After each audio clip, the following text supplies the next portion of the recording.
l'évangile de Marc. Commencement de la bonne nouvelle de Jésus-Christ, Fils de Dieu. Selon ce qui est écrit dans le livre du prophète Ésaïe, j'envoie devant toi mon messager pour frayer ton chemin. C'est celui qui crie dans le désert, préparez le chemin du Seigneur, rendez droit ses sentiers. Survint Jean, celui qui baptisait dans le désert et proclamait un baptême de changement radical pour le pardon des péchés.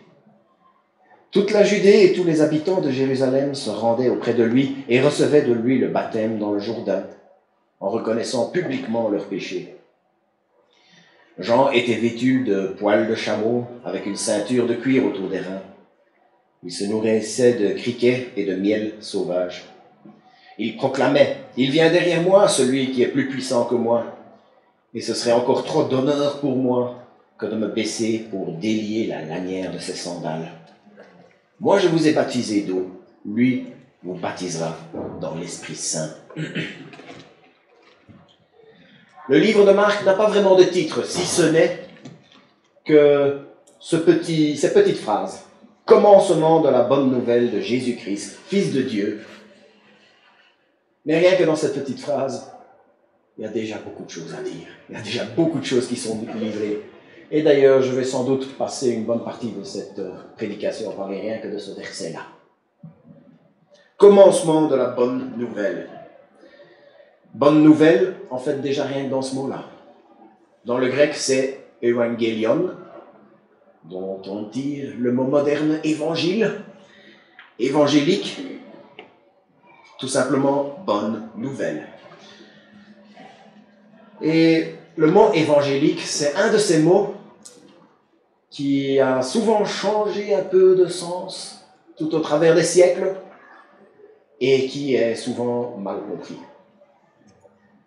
Quand on nous parle à la RTBF ou à RTL ou tous les autres, quand on parle des évangéliques, on parle tout de suite de la droite radicale. En Amérique, les gens qui ont la droite conservatrice, qui a massivement voté pour Trump en 2016, on parle de ces membres des méga-churches, les églises qui se comptent en dizaines de milliers, et on les présente toujours comme étant omnibulés par les armes et scandaleusement intolérants. Alors, j'ai été là-bas, j'en ai rencontré quelques-uns, je peux vous assurer que c'est vraiment une caricature.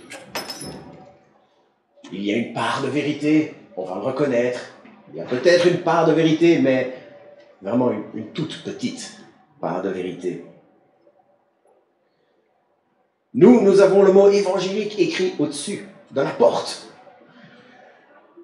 Nous nous affichons. Je crois que le fait d'entrer ici le dimanche, si quelqu'un passe dans la rue, il va vous dire « Ah, ça c'est un évangélique ». Et j'ai pas de souci avec ça, j'ai même le droit d'être un peu fier de cela. Mais je vais reconnaître, quand je suis arrivé ici, je me suis dit, j'ai eu un peu peur, j'ai eu peur qu'on nous associe à ce mouvement dont on parle en Amérique. Mais très vite, je me suis rendu compte que c'est quand même assez loin des préoccupations des Liégeois de nos jours. Revenons à l'écriture. Église protestante évangélique. Nous ne pouvons pas faire semblant de rien. Nous faisons bien partie de l'association des églises protestantes évangéliques de Belgique. Certains d'entre vous le savent, je vais le dire quand même pour ceux qui ne le savent pas, nous faisons partie d'une dénomination, d'un regroupement d'églises. Il s'agit de 27 églises en Wallonie et à Bruxelles. AEPEB, l'Association des églises protestantes évangéliques de Belgique. Qui d'ailleurs, une bonne nouvelle, c'est que nous venons d'accueillir hier 4 nouvelles églises dans notre dénomination. 2 églises à Bruxelles, l'église Life Point, c'est une église bilingue. Une église qui s'appelle Le Rocher, c'est une implantation qui veut se mettre quelque part dans le nord-est de Bruxelles. Mais ils sont en train de chercher un bâtiment, mais ils sont déjà une centaine. Puis, plus proche de nous, les églises de Libramont et l'église de Binche nous ont tous rejoints dans notre dénomination. Nous sommes tous les églises évangéliques. Donc c'est une organisation. Mais j'ai toujours pas dit ce que ça veut dire évangélique. Si on va sur Wikipédia en français, en fait la définition qui est sur Wikipédia n'est pas trop mauvaise. Vous pouvez aller voir. La définition sur le Wikipédia en anglais, il est encore plus complet, et c'est celui-là que je vais vous traduire maintenant. Il parle d'un mouvement au sein du christianisme protestant qui maintient la croyance que l'essentiel de l'Évangile contient la doctrine du salut par la grâce, uniquement par la foi, en l'expiation de Christ.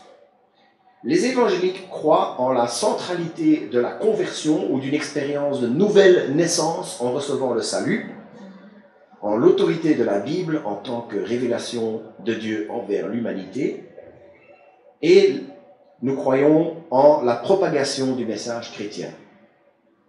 Pas mal, n'est-ce pas? Moi, je peux me rallier à ça.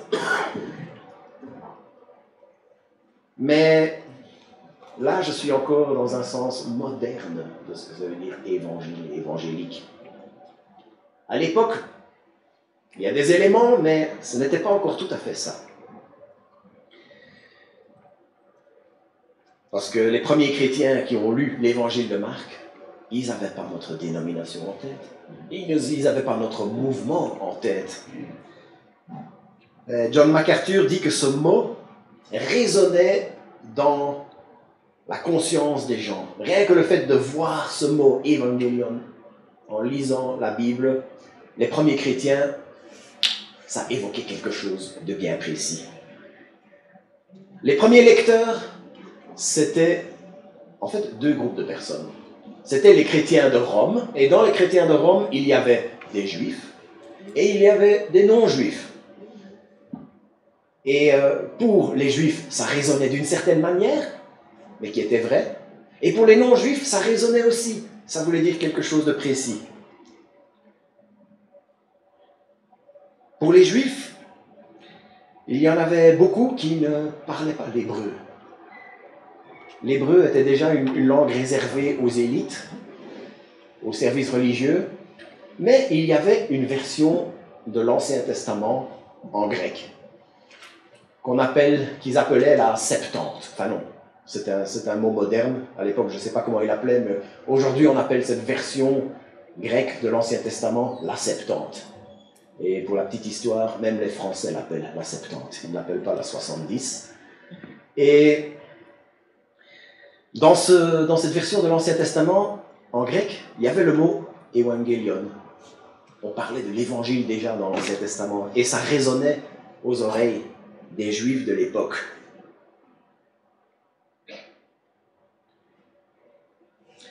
Le mot était connu, parce qu'en l'entendait, il pouvait penser au prophète Ésaïe qui disait qu'ils sont beaux sur la montagne les pas de celui qui apporte la bonne nouvelle, qui proclame la paix, celui qui porte la bonne nouvelle, qui proclame le salut, qui dit à Sion, ton Dieu est roi. Et quand on lit tout le contexte, toujours lire le contexte, je l'ai dit aux jeunes il y a 2 semaines, je vais le répéter et je le répéterai tant que vous voulez de moi de pasteur, toujours regarder le contexte. Dans le contexte, on voit que, de manière directe, Ésaïe est en train de parler de la libération du peuple qui était en captivité, à Babylone. Et la bonne nouvelle, c'est que Dieu allait les libérer, ils allaient pouvoir revenir. Mais on voit bien qu'il ne parle pas que de ça. On voit qu'il parle d'une autre libération, on voit qu'il parle aussi d'un autre libérateur. Parce qu'un peu plus loin, il dit « Mon serviteur prospérera, il s'élèvera, il montera, il sera très haut passé. De même qu'une multitude est atterrée à cause de toi, tant son aspect défiguré n'était plus celui d'un homme, son apparence n'était plus celle des êtres humains. De même, il purifiera par l'aspersion une multitude de nations. » Une multitude de nations. Le retour du peuple de Babylone dont parlait Ésaïe n'était pas que pour son peuple. Cette bonne nouvelle, c'était pour une multitude de nations. Dans notre Église, Nous sommes une multitude de nations. Il y a peut-être bien une trentaine de différentes nationalités, rien que dans cette petite pièce. C'est de nous dont il parle. Le retour du peuple de Babylone n'était que pour un peuple, mais la libération dont il était en train de parler, c'était pour une multitude de nations. Ce retour de Babylone, c'était un événement avant-coureur de l'arrivée du Messie. Et quand plus tard Jésus a été battu et cloué à la croix, il s'est retrouvé défiguré. Ésaïe parle du serviteur qui était défiguré, et Jésus, il s'est retrouvé défiguré, comme il était dit dans Ésaïe. Et le fait que Jésus a été battu, ça a donné lieu à ce que dans Ésaïe parle d'une aspersion qui allait donner lieu à une purification. Mais ça, ce n'était pas pour un seul peuple. C'était pour une multitude de nations. Donc, quand les premiers Juifs voyaient le commencement de la bonne nouvelle, ils voyaient ce mot « bonne nouvelle », ils pensaient à ça. Mais ce n'était pas que ça. Il y a aussi dans Ésaïe le chapitre 40. Donc, tout ce que j'ai dit jusqu'à présent, c'était dans Ésaïe 52. Et dans Ésaïe 40, les versets 9 à 11, « Monte sur une autre montagne, Sion, toi qui portes la bonne nouvelle. Élève ta voix avec force, Jérusalem, toi qui portes la bonne nouvelle. Élève ta voix, n'aie pas peur, dis aux villes de Juda, votre Dieu est là. Le Seigneur Dieu vient avec force. Son bras lui assure la domination. Il a avec lui son salaire, sa rétribution le précède. Comme un berger, il fera paître son troupeau de son bras. Il rassemblera des agneaux et les portera sur son sein. Il conduira les brebis qui allaitent. » La bonne nouvelle, je suis encore dans le premier verset, je suis encore dans la première phrase. Commencement de la bonne nouvelle. La bonne nouvelle, c'est l'arrivée du bon berger. Mais celui qui conduira son troupeau, mais il est bien plus que ça. Il est celui qui domine. Il est celui qui vient avec force. Il est le Seigneur Dieu. Voilà ce que ce mot « évangélion », bonne nouvelle, disait aux Juifs. Mais il n'y avait pas que les Juifs qui lisaient l'évangile de Marc. Il y avait aussi les non-Juifs. Et eux ne connaissaient peut-être pas Ésaïe. Mais ce mot, ils le connaissaient. Parce que, et là je suis en train d'entrer dans l'archéologie. L'archéologie nous a montré que ce mot « bonne nouvelle », c'était un mot qu'on utilisait pour parler de l'empereur. Ce mot « bonne nouvelle » était aussi chargé en signification pour eux. Il y a 2 pierres qui ont été découvertes sur l'ancienne plage du marché en Pyrène, en Asie mineure, donc c'est la Turquie actuelle. Et ils datent de la même époque, peut-être un petit peu avant l'évangile de Marc. Ces 2 pierres se trouvent actuellement au musée de Berlin. Et sur cette pierre, on voit exactement ces mots-là. Commencement de la bonne nouvelle. Exactement les mêmes mots qu'on retrouve dans Marc, dans la langue originale, le koiné, le grec commun. Sauf que ces 2 pierres à Pyrène ne parlent pas de Jésus, ils parlent de César Auguste. Ils disent que son anniversaire, c'est le commencement de la bonne nouvelle pour les gens de cette ville. Et puis sur cette inscription, il y a toute une série d'accolades qu'on attribue à l'empereur. On le dit plein de vertus pour le bénéfice de l'humanité. On le dit qu'il est notre sauveur et celui de notre descendance. On dit qu'il mettra fin aux guerres et on dit que nul surpassera ce qu'il a fait. On dit que l'arrivée, l'anniversaire, la naissance de l'empereur était le commencement de la bonne nouvelle. Et je crois que ce n'est pas anodin que Marc ait repris cette expression « commencement de la bonne nouvelle ». Parce que il dit cette fois-ci, ce n'est pas l'empereur. Ici, c'est celui qui réellement va pouvoir porter toutes ces accolades. On pourra dire de lui qu'il est plein de vertus pour le bénéfice de l'humanité. On pourra dire de lui qu'il est notre sauveur et celui de notre descendance. On pourra dire de lui qu'il mettra réellement fin aux guerres, et c'est ce qu'il fera un jour. On pourra réellement dire, et c'est ce que nous chantons tous les jours, tous les dimanches, que nul ne surpassera ce qu'il a fait. Pour les Romains qui lisaient ce petit passage, ce passage, en ouvrant le livre de Marc en disant « Commencement de la bonne nouvelle », il est fort probable qu'ils pensaient à cela. Et ils rentraient dans le vif du sujet.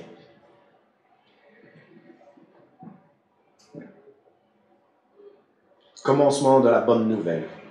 Cela indiquait aux Juifs qu'il s'agissait bien du sauveur roi promis par leur prophète. Et il indiquait aussi aux non-Juifs qu'il s'agissait d'un sauveur roi. Maintenant, on peut passer au reste de la petite phrase. Commencement de la bonne nouvelle de Jésus. Le prénom qu'il lui avait donné.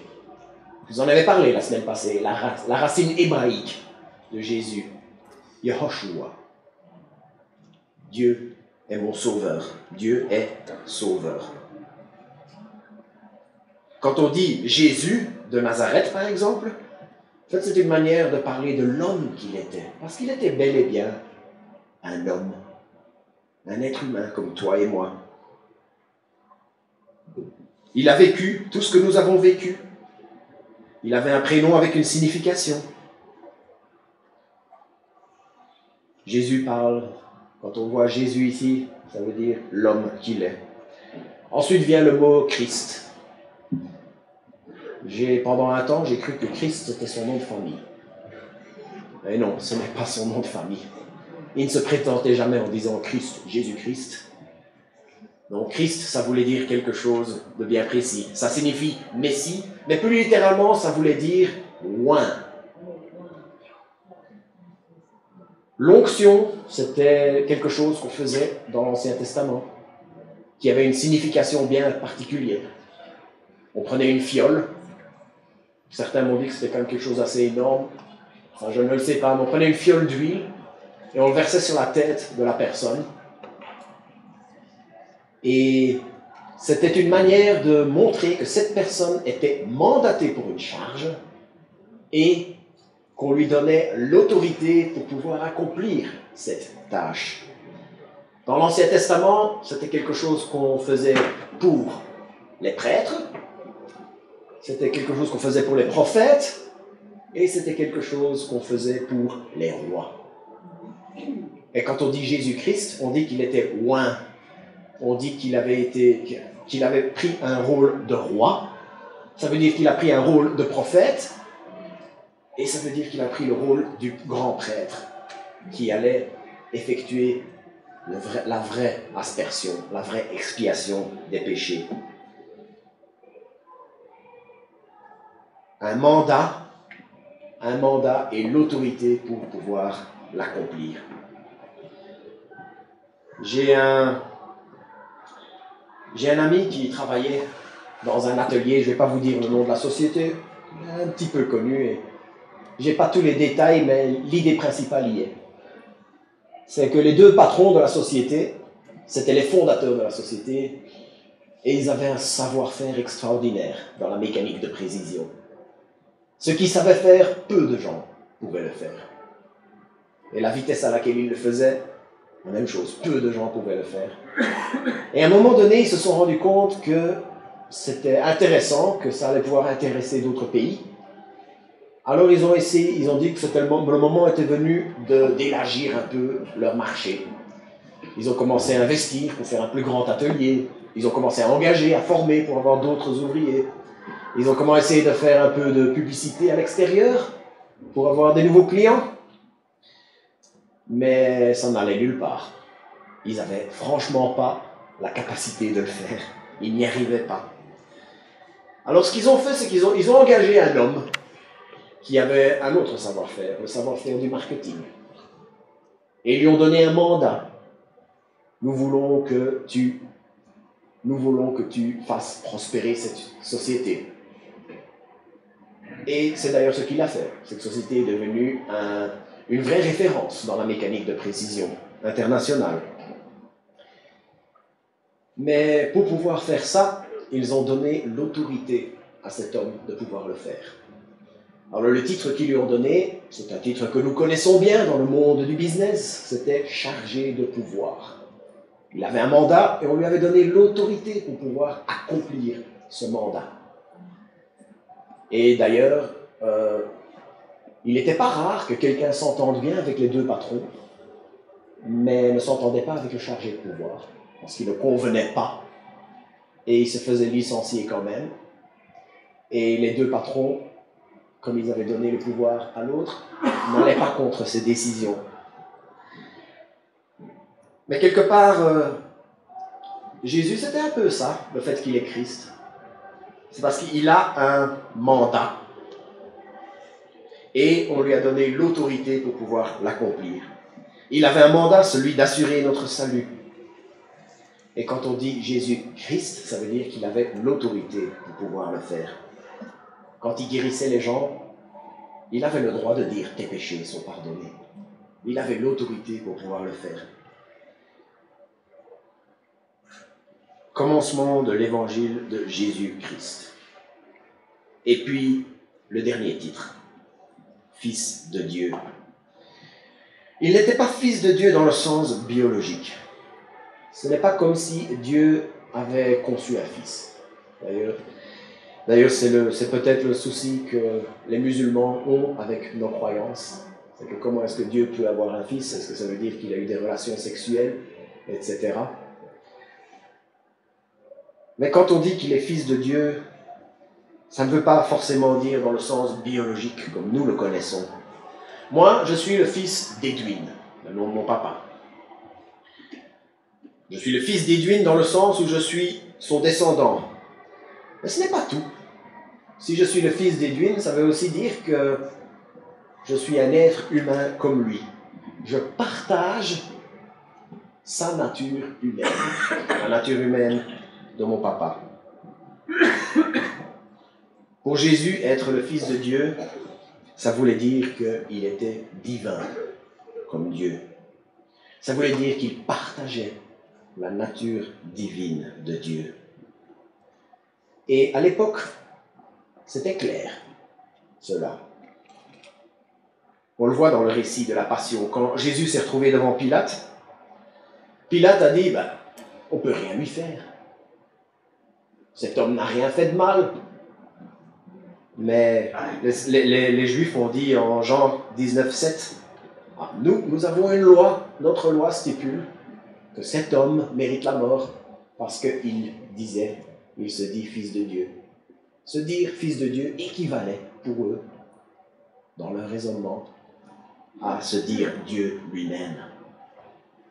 Se dire qu'on partageait la nature divine.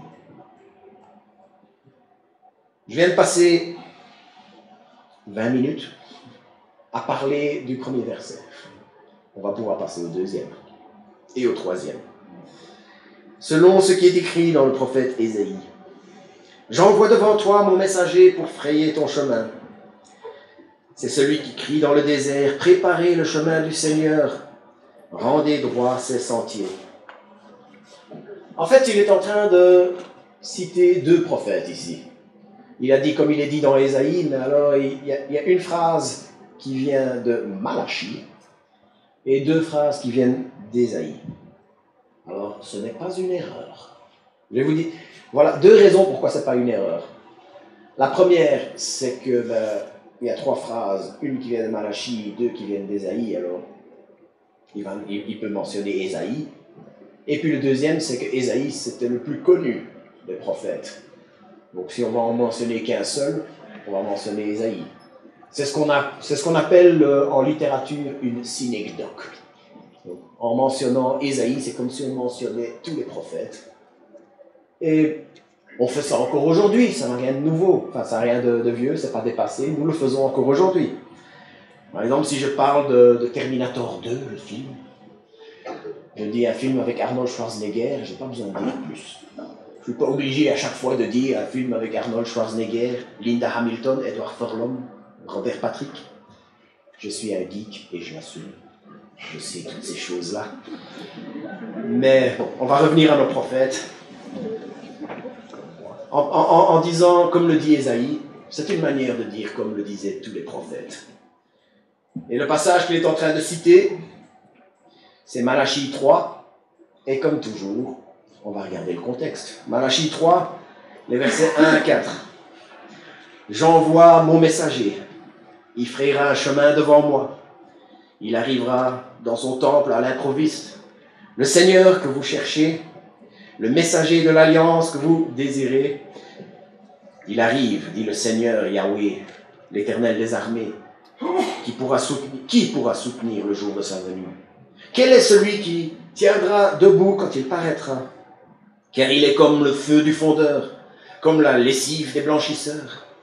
Il s'assiera tel celui qui fond et purifie l'argent, pour purifier les fils de Lévi. Il les épurera comme on épure l'or et l'argent, et seront pour le Seigneur ceux qui apportent l'offrande selon la justice. Alors l'offrande de Juda, de Jérusalem sera douce au Seigneur, comme aux jours d'autrefois, comme aux années de jadis. »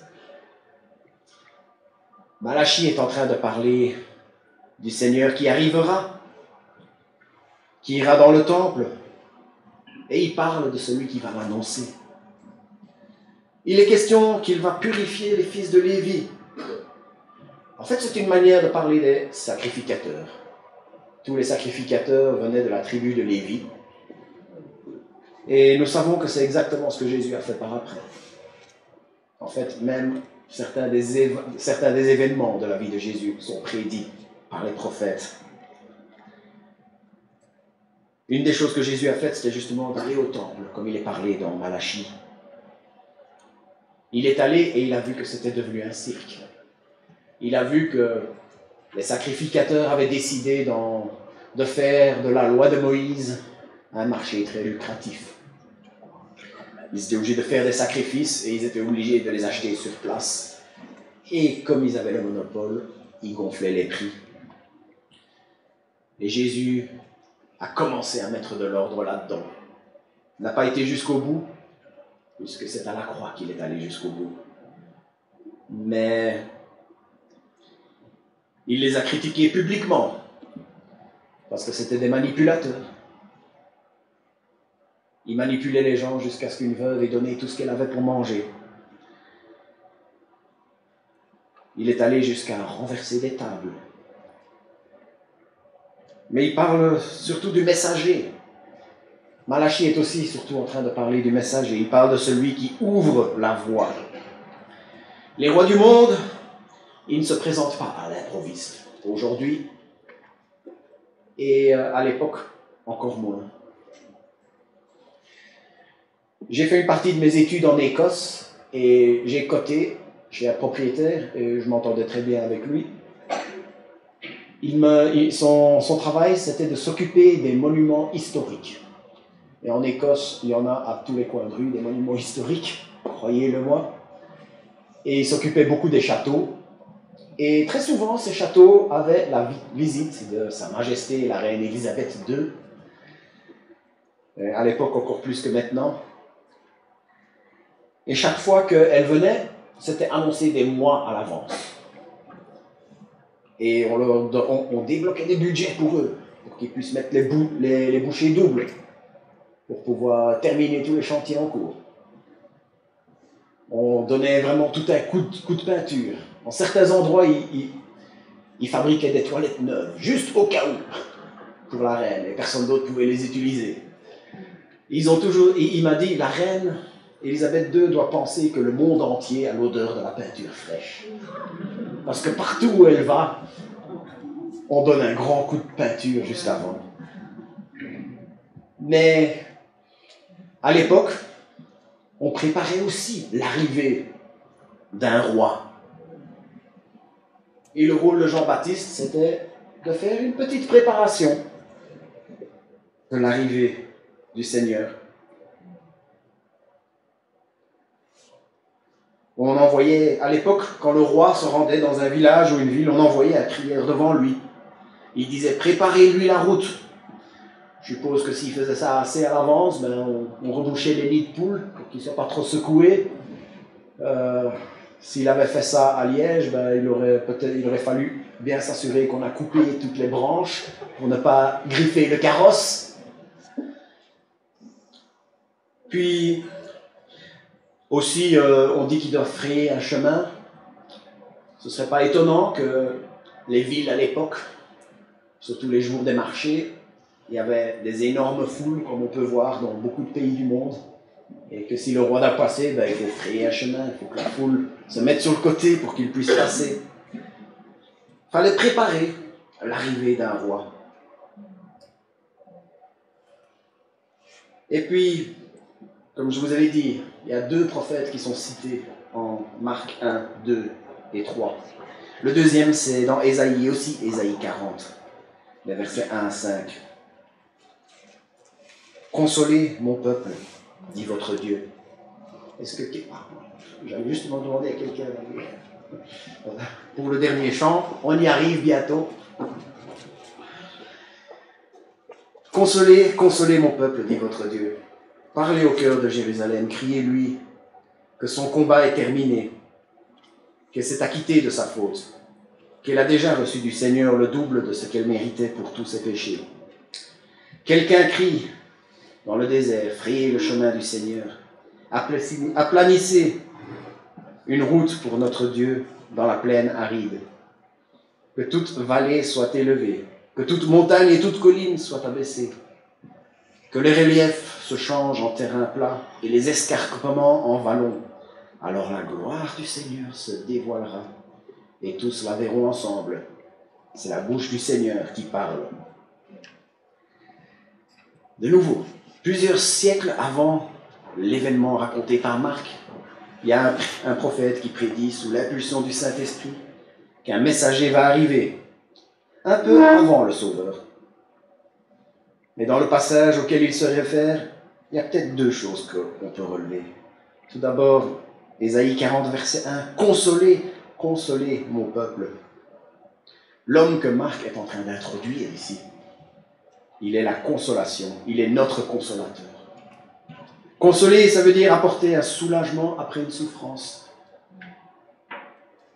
Notre souffrance, c'était notre péché et la punition que le péché impliquait. En réglant le problème du péché, Jésus est notre consolateur. Jésus nous apporte ce soulagement qui nous donne la joie. La deuxième chose qu'on peut retirer dans ce passage en Ésaïe, c'est que l'homme que Marc est en train d'introduire, le Sauveur qui va venir, il est la gloire de Dieu qui se dévoile. Et que quand il parle, c'est Dieu qui parle. Tous les grands faiseurs de discours, ils disent qu'il n'y a rien de tel qu'une bonne introduction. Et je crois que ces 3 versets ici sont vraiment une très bonne introduction qu'il fait pour nous. Jean-Baptiste, justement, la voie dont il était question, celui qui dit à tous de préparer la voie et celui qui vient après. Et puis, il y a celui qui vient après, celui qui est la bonne nouvelle, celui que les prophètes annonçaient. Il est le Sauveur, il est le Roi, il est le Christ, celui qui a un mandat de venir nous libérer et qui a reçu l'autorité pour pouvoir le faire. Il est le Fils de Dieu, il est Dieu. Il est notre consolation et il est le Seigneur qui parle. Je vous invite à chanter Christ, Jésus-Christ, mais à la fin des temps, le jour où il sera glorifié, le jour où il sera élevé devant tous et que nous chanterons à l'agneau de Dieu. Soit la gloire, à l'agneau de Dieu, soit la puissance.